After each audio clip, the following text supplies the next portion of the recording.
در همینجا اجازه بدین ازتون خداحافظی کنم. صبر کن ببینم چی شد. بانک مرکزی تعریف شده تو قات میزنی اینا که دیگه از مجریگری خسته شدم. نه نون توشه نه آب، فقط ضربه های کت و کور شکن شما رو داره که هرچی هم از مجریگری در میارم خرج دوا و درمون میکنم. میخوام برم نماینده مجلس بشم. دیدی راست گفتم که تو قات زدی. اولندش خداحافظی مدافعی نداریم، مگه دست تو اینا کس؟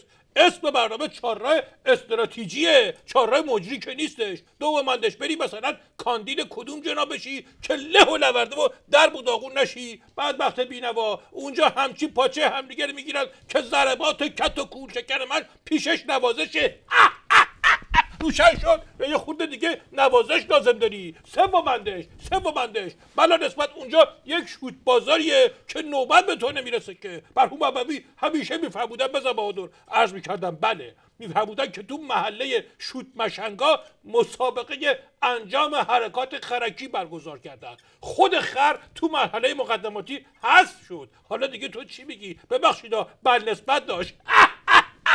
روشن شد یا بازم میخوای که اونجا بری و حذف بشی؟ نه آیه بزن بهادر، همینجا حذف بشم هم به نفع نظام هم کتوکول خودم. آره تازه بری بین اونا چیزی نمیشه که. سوزن بدنسازی هم که بکنه آخرش میشه جوالدوز. اما آیه دکتر علت این تصمیمی که گفتم یکی هم این بود که دیگه ترکیب من و شما نمیتونه پاسخگوی مشکلات استراتژیکی نظام الهیمون باشه، چون که اون خط و خطوطی که شما میدین و مسئولین نظام انجام نمیدن. شما میگین باید جلو تحریما رو بگیریم، ولی مقامات نظام از آقا محمود تا خیلی دیگه این طرف اون طرف میگن تحریما اثر بدی نداره، باعث پیشرفت هم میشه. همه رو با یه چوب نرون، فقط بعضیا انقدر گیجن که میگن تحریم چیه و نمیفهمن چی به چیه. مرحوم ابوی همیشه میفهموندن بزن بهادر عرض میکردم بله میفهموندن که به شوته گفتن که تو ده موبایل اومده، گفت ولش کنی بذاری همه رو بخوره.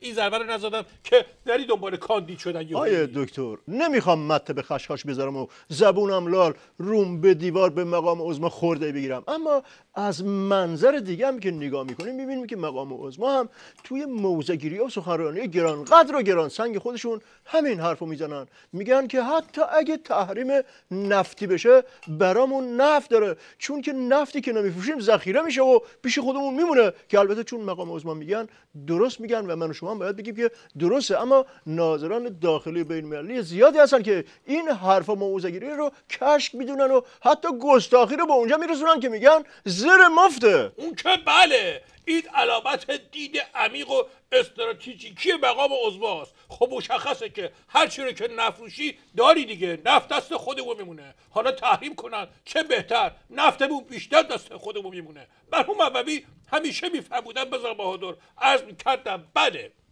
میفهموندن که یه شوته با یه مشنگه اینکه ترکیبشون کامل بود، داشتن کنار رودخونه کله پاچه میشستن، آب کله رو برد، اون شوته واسه کله‌ای که داشت میرفت تو آب علف تکون میداد و صدا میکرد ره میخواست که کله برگرده. اون یکی مشنگه گفت ولش کن نمیتونه فرار کنه پاش دست منه.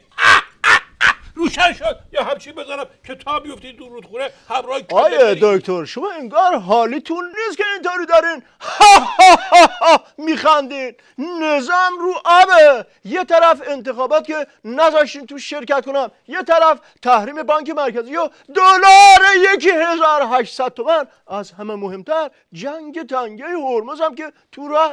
احساس بدی دارم نظام الهیمون اونطور که شما میفهمین مضرات تحریم رو نمیفهمه که این همه بعدش میزنه و میگه اگه احساس بد به دست داد تو باش دست نده.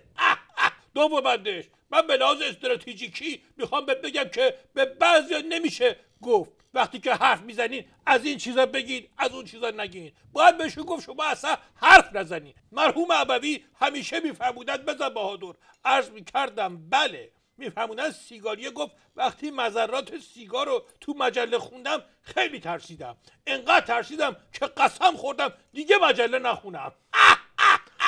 آیه دکتر، در حالی که مسئولین بالای نظام اعلام کردن که بستن تنگه هرمز برای هیچکی نفع نداره و نمیبندیم، این اسماعیل کوثری دوباره نعره کشید که میبندیم.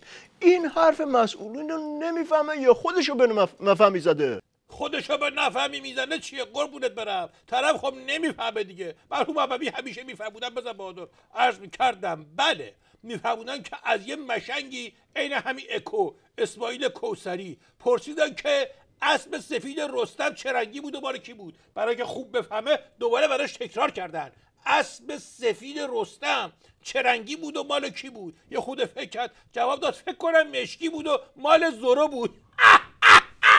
سب کن میرم ناکس، من که هنوز نزدم تا واسه ما افه میگیری.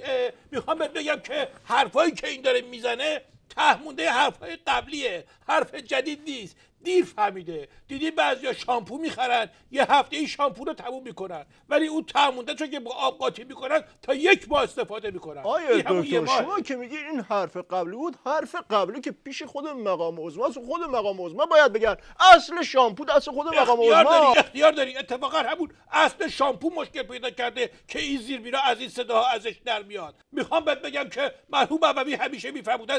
بزن بهادر از میکردن بله، میفهمودن که به کچله گفتن تو از چه شامپویی استفاده میکنی؟ گفت هیچی، من از شیشه شور استفاده میکنم. مقام عظما خیلی وقته که الان دیگه زورشون به شامپو نمیرسه. آیه دکتر بهادر، من از دست شما خیلی شکارم. نمیخوام دعوا کنم با شما، ولی شما اسرار نظام و مقام عظما رو همجور دارین میریزین رو دایره. قربونت برم. پس توی استراتژیک آخه شما چه کار دارین که به امامه مقام عظما پشمی مونده یا نمونده؟ پاچتو نگیرن. حالا اینجا زبونت هم دراز باشه، ولی این دلیل نمیشه که خود پاچه مقام